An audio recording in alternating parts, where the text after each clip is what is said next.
इस कार्यक्रम के पुण्यार्जक हैं श्री अरुण कुमार जैन, श्रीमती शशि जैन, अभिषेक जैन, अभिनव जैन, रैना जैन, आन्या जैन, मेरठ, उत्तर प्रदेश।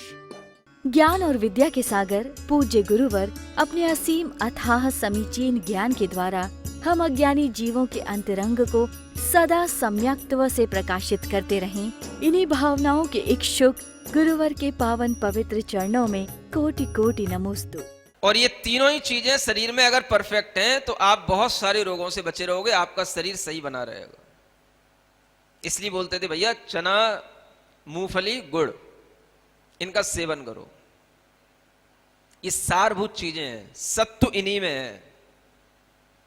आपके बड़े बड़े बॉर्नवीटा और हॉर्लिक्स के जो डिब्बे आते हैं इनमें भी कुछ नहीं होता है, जौ का सत्तू होता है। जौ जानते हो? जौ समझ आ रहा है? जिसे हम लोग खाते नहीं हैं, उस जौ का सत्तू मिलाया जाता है। और वैसे सत्तू खिलाने को कह दो तो कोई सत्तू नहीं खाता। आज के घरों में सत्तू नहीं मिलता। समझ आ रहा है? सत्तू का मतलब है ये सत्य। सत्य माने सार, सत्व जिसको यहां कहा जा रहा है। सत्व, सत्व माने सारभूत चीज। सत्तू वही पचा पाएगा, सारभूत चीज वही संभाल पाएगा जिसको कुछ ताकत होगी और वो कुछ मेहनत भी कर रहा हो। समझ आ रहा है? तो आप मेहनत करो और सत्तू खाओ, अपने आप आपका शरीर बलिष्ठ बना रहेगा। अब केवल सत्तू खाए जाओ, खाए जाओ, खाए जाओ, हॉर्लिक्स के डिब्बे पिए जाओ और मेहनत कुछ करो नहीं तो फूल के डिब्बा तो बन जाओगे लेकिन होना जाना उससे कुछ नहीं है, ताकत कुछ नहीं रहेगी। समझ आ रहा है? जिस दिन आपको अगर कहीं मुनि महाराज के साथ में 1 किलोमीटर चलने को मिल गया तो घर पे आके पड़े दिखाई दोगे मेरे पैरों में छाले आ गए, मैं बीमार पड़ गया, मुझे हाफी खुल गई। समझ आ रहा है? न जाने कितनी तरीके की बीमारियां। किनको? जो बस खा खा करके वह डिब्बे हो गए। सुन रहे हो? एक फिल्म थी तो उसमें वो एक डायलॉग होता है, डिब्बे का दूध पी पी के डिब्बे हो गए समझ आ रहा है? अब आप देख लेना कहां पे है। समझ आ रहा है? तो वो ये है कि डिब्बे का दूध पी पी के बाद फूल तो जाते हैं, डिब्बे हो जाते, ताकत कुछ रहती नहीं। तो ऐसी ताकत जो ये दूसरे जो विदेशी लोग होते हैं, इन्हें तो कहीं अच्छी चीजें मिलती नहीं। इन्हें कब मिलेंगे सत्तू, कब मिलेगा दूध, कब मिलेंगे इन्हें गुड़, और कहां मिलेगा इनको चना और मूंगफली। समझ आ रहा है? तो ये सब लोग ऐसी चीजें खाने वाले होते हैं। वही कल्चर इधर आ गई। तो ये सब लोग जो मांस की बनी हुई चीजें हैं, मछलियों की बनी हुई चीजें हैं, वो सब चीजें वो पाउडर के रूप में इस्तेमाल करते हैं, कहीं प्रोटीनों के, कहीं इसके, और वही सब आजकल डॉक्टर सलाह दे देते हैं, भैया ताकत के लिए, इम्यूनिटी के लिए यही चीजें जरूरी है, प्रोटीन इसी में है, विटामिन डी इसी में मिलेगी। समझ आ रहा है? तो जब बस डॉक्टर कह देते हैं और जिम में जाते हैं, वहां पर ये डिब्बे उनको मिलते ही हैं और कहा जाता है कि करने के बाद में आपको यही वाली चीजें खानी है, पीनी है, तो बस उनके लिए वो शौक सा बन जाता है। और वो जब उनकी आदत में आ जाता है तो उन्हें बहुत नुकसानदेह हो जाता है। धर्म तो गया ही, शरीर से अत्यधिक राग बढ़ गया। और शरीर जिस दिन भी अगर 98 से 99 बुखार आ जाएगा, मन इतना कमजोर होगा कि वो आदमी वहीं गिर पड़ेगा। शरीर से जिसका ज्यादा राग होगा उसका मन भी कमजोर होगा। समझ आ रहा है? और जो आदमी शरीर से मेहनत करता, पसीना निकालता, उसका शरीर से राग नहीं होता, वो मेहनत करके ताकत लेता है। तो वो शरीर से जितना काम लेता है उतना शरीर को खिलाता भी है।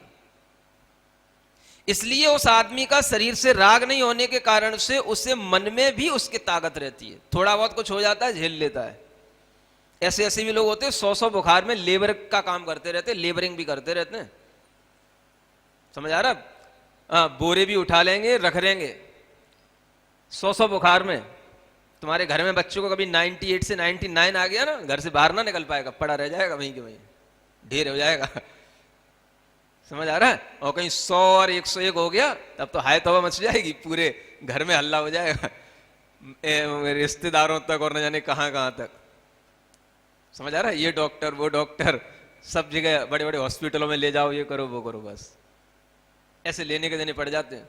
जबकि पहले लोगों को बुखार आता था, बस मेहनत कम कर लेते थे, बुखार चला जाता था, फिर मेहनत शुरू कर देते।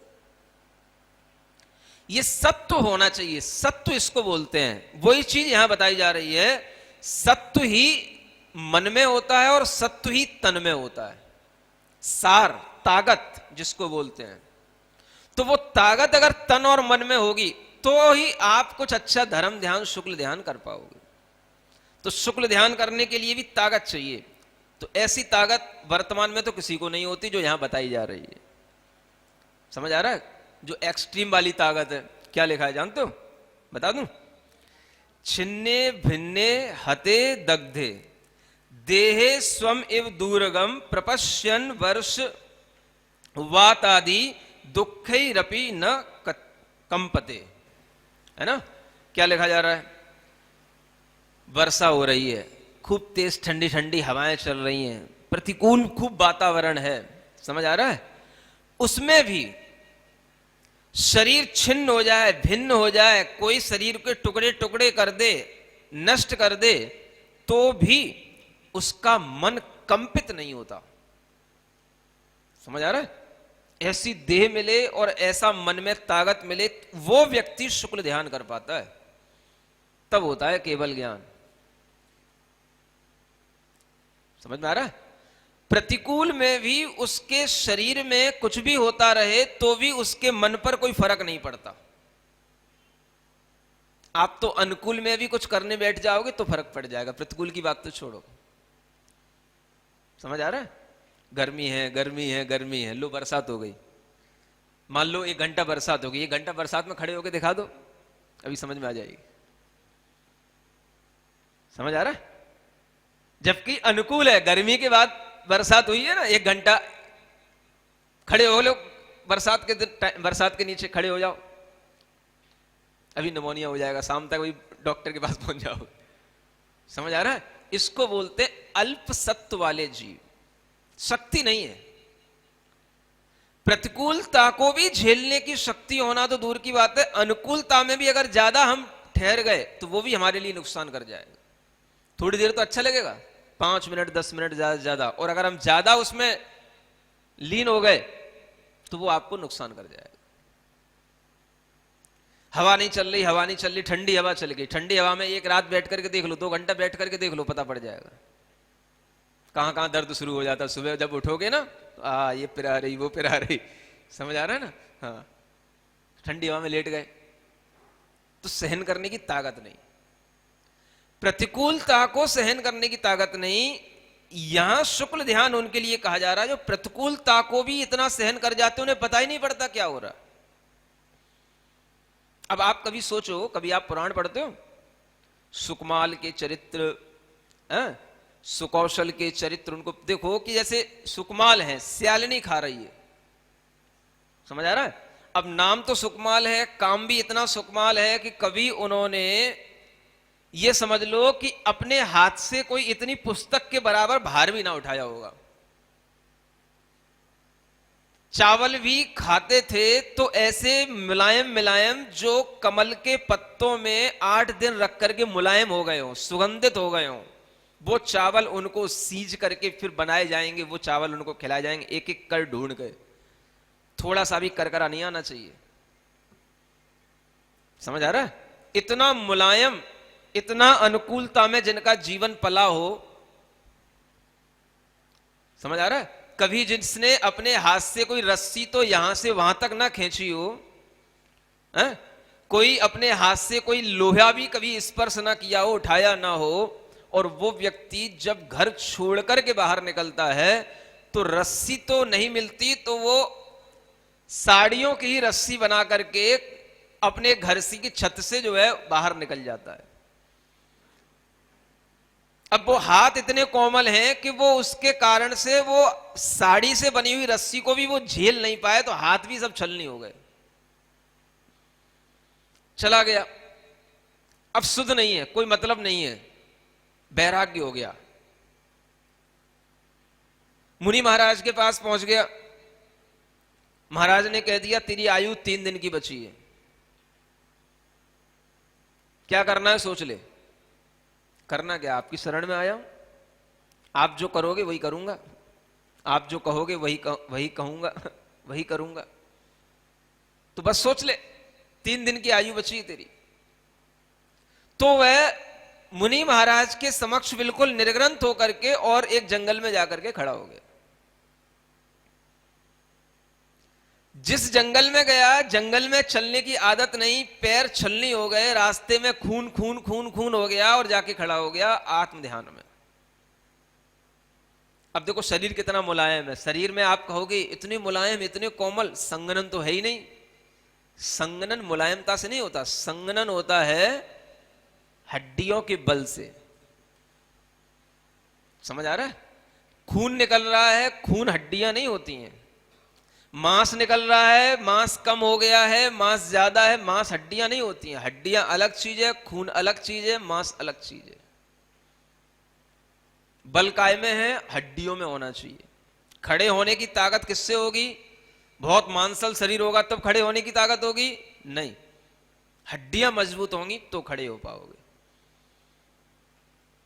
1 घंटा कमर में ताकत होगी तो खड़े हो पाओगे, कमर में ताकत होगी तो 1 घंटे बैठ पाओगे। कमर किससे चलेगी? मांस से नहीं चलेगी। कमर की हड्डियां, स्पाइनल कॉर्ड की जो बोन्स हैं, जो उसकी गुरिये हैं, वो सब मजबूत होने चाहिए। बॉन्डिंग, जिनसे हड्डियों से हड्डियों की बॉन्डिंग होती है, बॉन्डिंग वो मजबूत होनी चाहिए। अब आज डिस्क हिल गई, ये हो गया, वो हो गया, ये सब क्या है? सब बॉन्डिंग जो है मजबूत नहीं है। वो डिस्क विस्क क्या होती है? वो सब गुरिये ही तो होते हैं, पॉइंट होते हैं। वो कहीं घिस गए या हिल गए तो वो जिनके वज्र के समान मजबूत होते हैं, उन्हें बाहर की किसी चीज से कोई फर्क नहीं पड़ता। अब वो खड़े हो गए, सियालनी आ गई, उनके शरीर को खाने लग गई। अब आप सोचोगे शरीर खा रही, उन्हें पता नहीं होगा?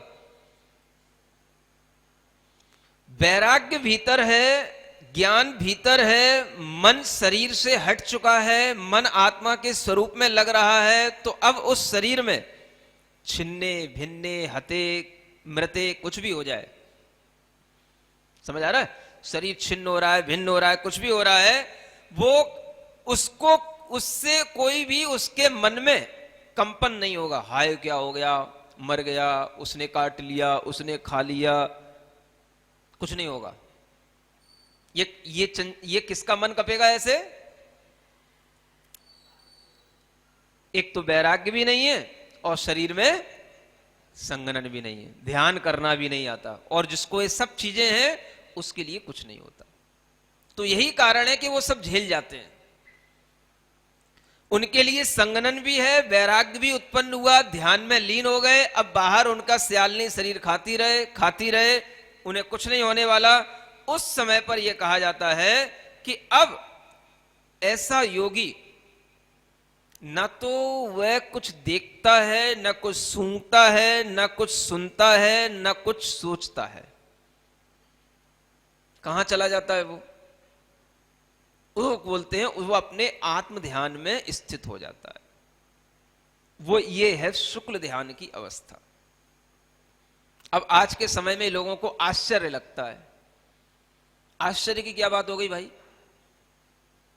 शक्ति की एक उत्कृष्टता है। अगर हम यूं कहें कि जो कुछ आज है वही सब कुछ पहले था और वही सब कुछ है जो आज है हमारे पास में, तो ये तो अज्ञानता है। जो हम खो चुके हैं या आज इस काल में जो हमारे पास नहीं हो सकता है, तो ये वर्णन सुनकर के हम यूं ये कह लेते हैं ये तो सब अतिशयोक्ति की बातें हैं। पढ़े लिखे लोगों के दिमाग में क्या आता है? ये सब अतिशयोक्ति की बातें हैं। अतिशयोक्ति क्या होती है? आज हमारे पास में कोई ताकत नहीं है तो इसका मतलब है कोई ताकत वाले लोग पहले थे, तो वो अतिशयोक्ति की बात हो गई। आज हमारे पास संगनन नहीं है तो क्या ऐसा ही सब कुछ पहले होता था? कुछ दार्शनिक तो यही कहते हैं, जैसा महावीर भगवान वो तो वैसे ही थे जैसे हम लोग हैं। वो तो इनके भक्तों ने उनको कह कह करके उन्हें इतना ऊंचा उठा दिया कि ये सहनन, ये अतिशय, ऐसा कुछ नहीं होता है। तो ये दार्शनिकों के दिमाग जो चलते हैं वो इस टाइप के चलते हैं, क्योंकि वो सैद्धांतिक नहीं होते हैं, उन्हें सिद्धांत का कुछ ज्ञान नहीं होता है। उन्हें मतलब होता है भीड़ को काबू करने से। उन्हें मतलब होता है कि आदमी के लिए वो बात बोलो जो प्रैक्टिकली हो, व्यवहारिक हो, वो आदमी की समझ में आएगी। समझ आ रहा है? सिद्धांत वो बात बताएगा जो पहले भी था, आज भी है और आगे भी रहेगा। सिद्धांत त्रैकालिक होता है। दार्शनिकों की बातें केवल वर्तमान कालिक होती हैं, व्यवहारिक होती हैं केवल।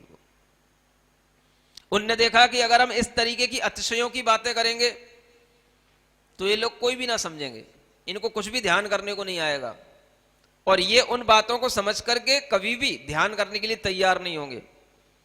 तो दार्शनिक कहते हैं ये सब बातें अतिशयोक्ति की, ऐसा होता नहीं है।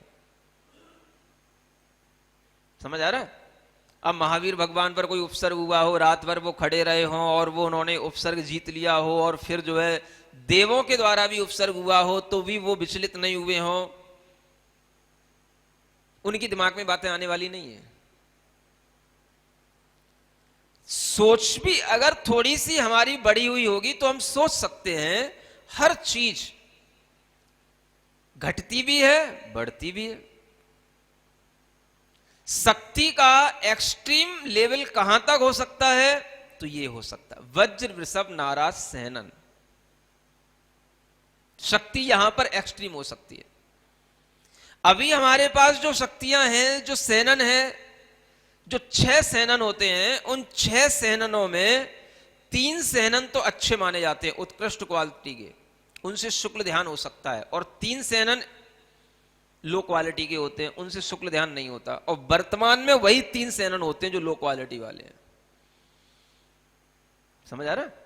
मान लो 6 प्रकार की शक्तियां हैं, तो 3 प्रकार की शक्तियां ऐसी हैं जो अगर शरीर में होंगी तो आप शुक्ल ध्यान कर पाओगे। वज्र वृषभ नाराज सेनन, वज्र नाराज सेनन और अर्ध नाराज सेनन। समझ आ रहा है? अगर ये 3 सेनन है तो शुक्ल ध्यान होगा, और उनमें भी अगर पहला सेनन होगा वज्र वृषभ नाराज सेनन, तो वो शुक्ल ध्यान होगा जो आपको केवल ज्ञान कराएगा। 2 सेनन वाले वो शुक्ल ध्यान नहीं कर सकते कि वो केवल ज्ञान को प्राप्त कर लें। 2 प्रकार की श्रेणी होती हैं, 2 प्रकार की प्रक्रिया होती है, एक उपशम श्रेणी, एक छपक श्रेणी। तो जो हीन सेनन वाले होंगे, माने ऊपर के पहला, दूसरा, तीसरा सेनन वाले होंगे, वो तीनों सेनन वाले उपशम श्रेणी पर तो चढ़ सकते हैं, लेकिन छपक श्रेणी पर चढ़ने वाला केवल पहला सेनन वाला ही होगा। छपक श्रेणी का मतलब जिसमें कर्म क्षय होते चले जाए। इतनी विशुद्धि, इतनी शक्ति उसके अंदर आएगी तो वह वज्र वृषभ नाराज सेनन वाले के पास ही होगी। दूसरा उपशम श्रेणी वाला होगा तो कर्मों का उपशमन करते करते आगे 11वें गुण स्थान तक पहुंच सकता है, लेकिन वह वहां से उतरेगा, उससे आगे नहीं पहुंच पाएगा, क्योंकि वह कर्मों को दबाते हुए आगे बढ़ा है, तो उसके पास में शक्ति कम थी। उपशम श्रेणी वाला तीनों सेनन वाले हो सकते हैं, लेकिन छपक श्रेणी वाले को एक ही सेनन होगा, वज्र वृषभ नाराज सेनन। इसी से केवल ज्ञान होता है, इसी से वह शुक्ल ध्यान होगा जो केवल ज्ञान का कारण बने। तो आप समझो ये सिद्धांत हैं। अब जिसको ये सिद्धांतों पर विश्वास नहीं तो वो कहेगा अतिशयोक्तियां हैं। अब इसमें अतिशयोक्ति की बात क्या हो गई? आपका मन नहीं लग रहा तो इसका मतलब किसी का मन नहीं लगता। आप अगर कुछ सहन नहीं कर पा रहे तो इसका मतलब कोई कुछ सहन नहीं कर पाता। अरे ऐसे योगी तो आपको जैन दर्शन तो छोड़ो, जिन्हें शुक्ल ध्यान करना नहीं आता, दूसरे भी हिंदू आदि दर्शनों में ऐसे योगी होते हैं, बहुत कुछ सहन करने की क्षमता रखने वाले होते हैं, और बहुत कुछ तपस्या करने वाले होते हैं, और बहुत कुछ सहन करते रहते हैं। किससे कर लेते हैं?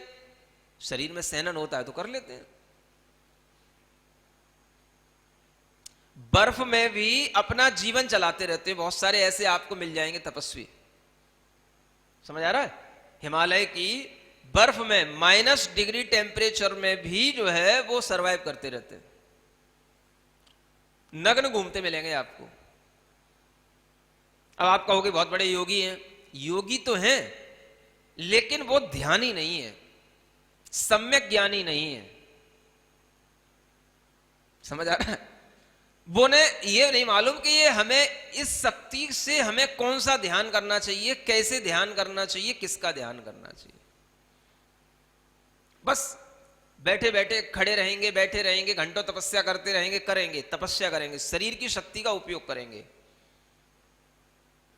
मन भी स्ट्रांग होगा, लेकिन धर्म ध्यान की बात नहीं होगी। धर्म ध्यान भी नहीं होगा, हाँ तो धर्म ध्यान भी नहीं होगा। शुक्ल ध्यान तो दूर की बात है, धर्म ध्यान भी नहीं होगा। क्यों नहीं होगा? क्योंकि उन्हें पता ही नहीं कि धर्म कहां से कहां तक शुरू होता है और कहां से कहां पे समाप्त होता है। कर रहे हैं क्या है, बस मजा आता है इसलिए कर रहे हैं। तो कई लोग इसीलिए भी करते हैं। क्यों कर रहे हो? अच्छा लगता है इसलिए कर रहे हैं, हमारी हॉबी है, हमारा मन है, हमारी आदत है, शुरू से ही हमें ऐसे संस्कार मिले, हम करते आ रहे हैं तो कर रहे हैं। तो करते हैं बहुत सारे लोग। आप जैसे लोग बस उनको जब देख लेते हैं तो आश्चर्यचकित हो जाते हैं। तो भैया जो कुछ भी आपसे बन पड़ता है, दर्शन हो गए, बाबा के दर्शन हो गए, समझ आ रहा है, दक्षिणा चढ़ा दी, हम बाबा को दक्षिणा चढ़ाए, भिक्षा दे आए, समझ आ रहा है, तो बहुत बड़ा काम कर लिया। फिर आप दिखाते फिरोगे, वीडियो बना लोगे अपनी, बस ये काम आप लोगों के हैं और ये काम उन लोगों के हैं। सुन रहे हो? तो धर्म ध्यान भी अगर आज होगा तो वो भी सम्यक ज्ञान के साथ होगा, कुछ भी करने से नहीं होगा, यदवा तदवा करने से कुछ नहीं होता है। जो ट्रैक है उसी पर चलोगे तो कुछ होएगा। शुक्ल ध्यान की ये स्थितियां हैं। आचार्य कहते हैं यदि आपको ये शुक्ल ध्यान आज वर्तमान में हो ही नहीं सकता तो कोई बात नहीं, तो क्या करो, धर्म ध्यान ही करते रहो। इसलिए कहा जा रहा है आद्य संगननोपेता निर्वेद पदवीम श्रुता कुर्वन्ति निश्चलम चेत शुक्ल ध्यानम क्षमम नरा। शुक्ल ध्यान करने में समर्थ हुए मनुष्य होते हैं जिनको आद्य सहनन मिला हो। आद्य माने पहला, वज्र प्रसम नाराज सहनन, और भीतर निर्वेद की पदवी को आश्रित किए हुए हो, माने वैराग्य को धारण किए हुए हो। अब उन योगियों से वैराग्य नहीं है उनके पास में। वैराग्य इसका नाम नहीं है घर छोड़ के वहां हिमालय में रह रहे तो वैराग्य हो गया। राग क्या होता है पहले ये जान तो लो कि राग, शरीर का राग भी राग होता है। तो आप शरीर से तपस्या करके भी शरीर का राग कम कर रहे हो कि शरीर से तपस्या करके अपने मन में राग बढ़ा रहे हो कि हमें लोग तपस्वी समझेंगे? समझ आ रहा है? ये भीतरी अंतर बहुत बड़े होते हैं। वैराग्य एक ऐसी वस्तु होती है जिससे दूसरों से मतलब नहीं रहता है कि दूसरा क्या देख रहा है, क्या सोच रहा है, क्या कह रहा है। दूसरों से अपनी बुद्धि हटाने का नाम ही राग की कमी करना है। उसी का नाम वैराग्य है कि वो कुछ भी सोचे, कुछ भी कहे, लेकिन मुझे उससे कोई मतलब नहीं रखना है। और जिसके अंदर इस तरीके का वैराग्य होगा तो वह शरीर के सहनन का उपयोग करेगा। वो उसी में खुश नहीं होगा कि मैं देखो माइनस टेम्परेचर में रह रहा हूं, लोगों को दिखा रहा हूं, या जो है इस तरीके से रह करके मुझे बस आनंद आ रहा है, मैंने अपनी आदत बना ली है। तो ये तो आपकी अपनी एक आदत हो सकती है, वैराग्य नहीं होने के कारण से आदत हो सकती है। लेकिन जब वैराग्य होगा तो आप तरीके से रहोगे, ध्यान भी करोगे, ज्ञान भी करोगे और ज्ञान की बात भी करोगे। अगर आपसे पूछा आप क्यों कर रहे हो ऐसा, क्या कर रहे हो? कुछ नहीं, मजा आ रहा है, कर रहे हैं। कोई चार ज्ञान की बातें बता दो, आपने इससे क्या सीखा, क्यों कर रहे हो? कुछ नहीं, आदत है, पड़ गई है, कर रहे, करते आए हैं इसलिए कर रहे हैं। तो है कुछ नहीं है, ना ज्ञान है ना ध्यान है। समझ आ रहा है? वो बस एक तपस्या है जिसको आप लोग तपस्या कह लो। लेकिन ऐसी तपस्या जो सम्यक ज्ञान के साथ हो, धर्म ध्यान शुक्ल ध्यान के साथ हो, वो तपस्या ही तपस्या वास्तव में कही जाती, उसी से कर्म की निर्जरा होती है। तो आचार्य कहते हैं जिनके पास में शुक्ल ध्यान करने की क्षमता होगी उनका चित्त निश्चल होगा, और निश्चल चित्त उन्हीं का होगा जिनके सहनन पहला हो और भीतर उत्कृष्ट वैराग्य हो। जैसे वर्धमान भगवान आदिनाथ भगवान। उत्कृष्ट वैराग्य है, पहला उत्कृष्ट सेनन है, और ऐसा निश्चल चित्त है, कोई मतलब नहीं किसी से। हजारों साधु भी हमारे सामने साधु बन गए, हमारे साथ में बैठ गए, बैठे रहो, कोई मतलब नहीं है। राग तो इतना भी नहीं रखना कि हमारे कारण से साधु बने तो हम इनका ध्यान दें, कुछ नहीं करना, ये भी राग है। समझ आ रहा है? और उधर आप देखोगे ऐसे भी साधु हैं जिनके पिताजी हैं, मां हैं, पत्नी है, समझ आ रहा है, पता पड़े कुछ नहीं है तो कहीं और दूसरे भी लोग हैं साथ में, जो मिल जाए उसके साथ में, कुछ नहीं है तो कुत्ता बिल्ली कुछ भी पाल रहे हैं, कुछ भी खेल रहे हैं, बस जी रहे हैं, साधुता के तरीके से जी रहे हैं। तो यही अंतर होता है सम्यक दृष्टि में और मिथ्या दृष्टि में। समझ आ रहा है? बाहर की तपस्या है, सब कुछ है, लेकिन ज्ञान नहीं, भीतर कुछ भी। करना क्या है, क्यों करना है, क्या करना है। अब पता पड़े कि बर्फ पे लुढ़क रहे हैं तो लुढ़कते ही जा रहे हैं, लुढ़कते ही जा रहे हैं, लुढ़कते ही जा रहे हैं, दिखाए जा रहे हैं कलाएं, कहीं नटराजों की तरह, कहीं ऐसा, कहीं वैसा, कहीं ऐसा, कहीं वैसा। अब उन्हें यही नहीं मालूम कि बर्फ है तो इसमें एक इंद्रिय जीव होंगे, कि इस जीव पे हमें गिरना चाहिए कि नहीं गिरना चाहिए, ये हिंसा का कारण है कि नहीं है, ये नहीं, मतलब कोई ज्ञान नहीं है, सम्यक ज्ञान कुछ भी नहीं है। भूख लगी तो क्या खा लिया, कुछ नहीं मिला तो बर्फ ही खोद के खा ली, जो मिल गया वही खा लिया, कहीं जो कुछ भी पत्ते, कोई भी जड़ी बूटियां मिल गई वो खा ली। समझ आ रहा है? अब वो कच्ची है कि उसमें कोई हरी है कि कोई वनस्पति का एक जीव है, क्या है, कुछ नहीं है। निकालने में कितने जीव मर गए, क्या हो गए, वो कुछ नहीं है। अहिंसा का कोई भान नहीं है, सम्यक ज्ञान कुछ नहीं, बस हाँ क्या है, तपस्वी हैं, योगी हैं। तो ऐसी तपस्या कोई मोक्ष के लिए काम नहीं आती है। आदत बन सकती है, दिखावा बन सकती है, कुछ भी कहने के लिए हो सकती है, दूसरों के लिए हो सकती है, अपनी आत्महित के लिए कुछ काम की नहीं है वो। अब योगी को क्या जरूरत पड़ी कुत्ता रखने की, अब कुत्तों के साथ घूमने की? समझ आ रहा? एक अपनी कुटिया बना ली, उसमें हमने 4 कुत्ते पाल रखे हैं, जो हम खाते हैं उसमें से ही जो है बगल में आकर के वो खड़े हो जाते हैं, हम उसको जो है थोड़ा थोड़ा सा डाल देते हैं, वहीं खाते रहेंगे। आप दिखाओगे, देखो ये कुत्ते हमारी बिना आज्ञा के एक कदम आगे नहीं बढ़ सकते। तो योगी के लक्षण है। अरे ऐसा तो कोई भी कर सकता है, कोई भी जिसने अपने कुत्ते पाले हो, कोई भी अपनी आदत में लाएगा वो कर लेगा। तो ये योगी का क्या चमत्कार हो गया? तो ये चमत्कार कभी भी दिखाने देखने को नहीं कहा गया। धर्म ध्यान करने वाला, शुक्ल ध्यान करने वाला इन सब लौकिकताओं से, ख्याति पूजाओं से बहुत ऊपर उठा हुआ होता है। इसलिए आचार्य कहते हैं अगर आपके लिए सामग्री 2 प्रकार की अगर मिलेगी तो आप इस प्रकार का ध्यान कर पाओगे, एक बाह्य सामग्री और एक अंतरंग सामग्री। बाह्य सामग्री क्या? शरीर की उत्कृष्टता, अनुकूलता, सहनन इत्यादि ये मिलना बाह्य सामग्री है। अब ये आपको किसी दुकान में नहीं मिलेगी, अर्जित करने से नहीं मिलेगी, ये पुण्य कर्म के उदय से ऐसा जन्म मिलेगा कि आपको इस तरीके की सहनन शक्ति सामग्री अब मिलेगी। फिर वैराग्य आपके हाथ की चीज है, वो वैराग्य अगर आपके मन में आ गया तो ये शरीर का सहनन और मन का वैराग्य दोनों मिलेंगे, तब मन में निश्चलता आएगी, तब मन अपने स्वरूप में लीन होगा, तब जाकर के वह कर्म की निर्जरा करेगा।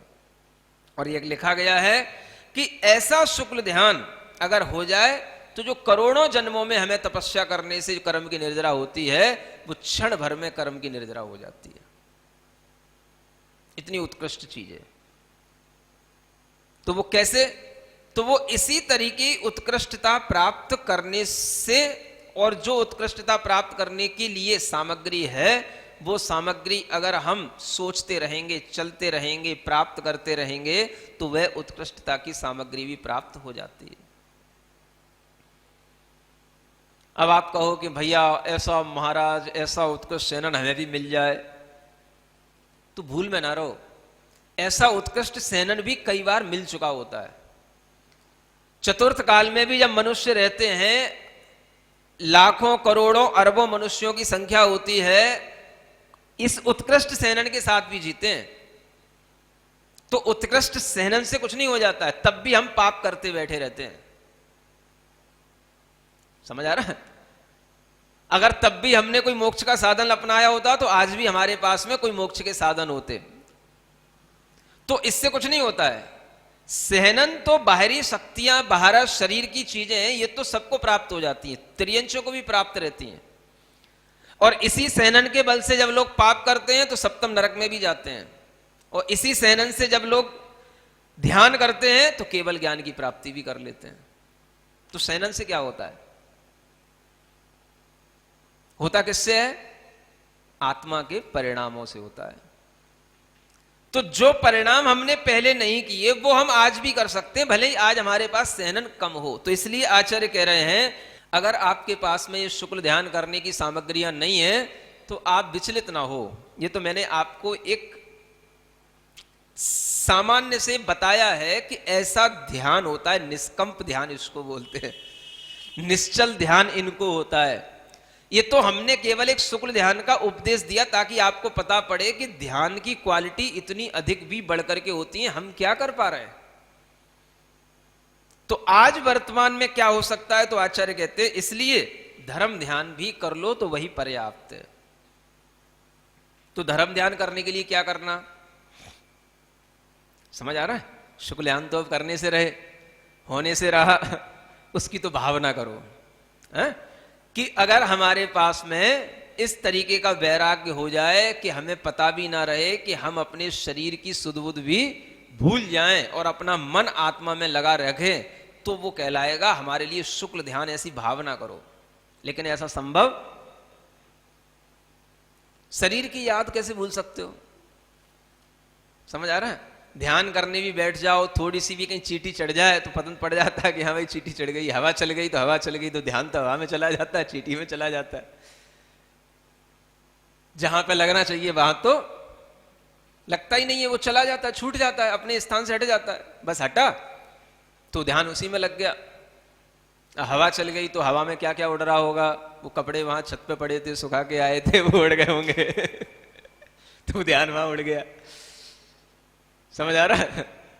जैसी चींटी यहां चढ़ी तो पता पड़ेगा कि ये चींटी जो है कहीं हमारे शरीर में चढ़ रही है, कि कान में ना घुस जाए तो भी आफत हो जाएगी, नाक में ना चली जाए तो निकालना पड़ जाएगी। समझ आ रहा है? चिंता है पहले, चींटी काट लेगी, कहीं कोई रिएक्शन ना हो जाए, चींटी ना काट ले। समझ आ रहा है? मच्छर ने काट लिया तो कोई मलेरिया ना आ जाए, मच्छर ने काट लिया। तो इन चिंताओं में पड़े होगे तो कभी ध्यान होने वाला है नहीं। समझ आ रहा है? इसलिए वर्तमान में जो धर्म ध्यान भी होता है तो उसके लिए भी आचार्य कहते हैं हमें कुछ राग तो कम करना ही पड़ता है। समझ आ रहा है? राग द्वेष कम किए बिना तो आप धर्म ध्यान भी नहीं कर पाओगे। शुक्ल ध्यान तो राग की अत्यंत मंदता और शून्यता में होता है, लेकिन धर्म ध्यान प्रशस्त राग के साथ में ज्ञान और वैराग्य के साथ में भी होता है। ऐसा प्रशस्त ध्यान, धर्म ध्यान, अविरत सम्यक दृष्टि चौथे गुणस्थान से लेकर के सप्तम गुणस्थानवर्ती मुनि महाराज के लिए पंचम काल में भी होता है और किया जा सकता है। सुन रहे हो? इसलिए कभी आपने सुना होगा, एक पंक्ति कही जाती है कि आत्म ध्यान वर्तमान में मुनियों के लिए के अलावा और किसी भी गृहस्थ को नहीं होता है। समझ आ रहा है? तो गृहस्थ को आत्म ध्यान नहीं होता है, इसका मतलब क्या है?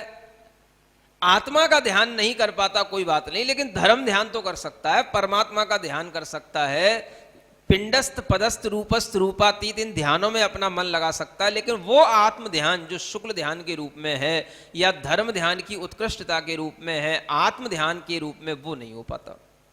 इसका मतलब ये समझना चाहिए। लेकिन फिर भी आप अपने मन को प्रशस्त बनाए रखने के लिए धर्म ध्यान तो आराम से कर सकते हो। ठीक है ना? तो धर्म ध्यान की जो विशेषताएं हैं वो आपको फिर और आगे बताई जाएंगी। आज के लिए इतना ही पर्याप्त है। ज्ञान और विद्या के सागर पूज्य गुरुवर अपने असीम अथाह समीचीन ज्ञान के द्वारा हम अज्ञानी जीवों के अंतरंग को सदा सम्यक्त्व से प्रकाशित करते रहें। इन्हीं भावनाओं के इच्छुक गुरुवर के पावन पवित्र चरणों में कोटि कोटि नमोस्तु। इस कार्यक्रम के पुण्यार्जक हैं श्री अरुण कुमार जैन, श्रीमती शशि जैन, अभिषेक जैन, अभिनव जैन, रैना जैन, आन्या जैन, मेरठ, उत्तर प्रदेश।